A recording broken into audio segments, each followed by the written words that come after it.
Hi guys, for today's video ay magluluto po kami ng macaroni. I-video ang kuan ha, i-video ang... Of course, mahilig din po ba kayo sa macaroni? Just comment down Salamat below. po yan.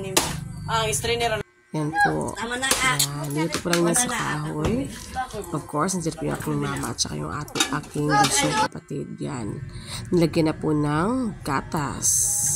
Katakam-takam talaga ang macaroni. Ano mo pagilabdan yan yung bibutangan ko ng kuwan na?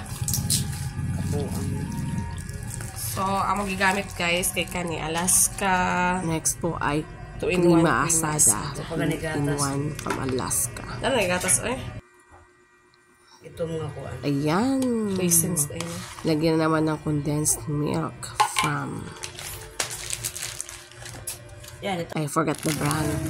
Yan, raisins. But the raisins Lagyan ng raisins. Ang sarap. Katakam-takam. Inilagay na din yung yung maliit na 2 days. Hindi ko lang na video.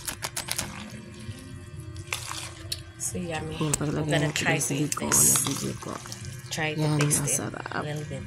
Of course, tinikman ko yan. Ako pa ba? Para karatan. Dami yung Napakasarap. Yan. Tagay-tagay.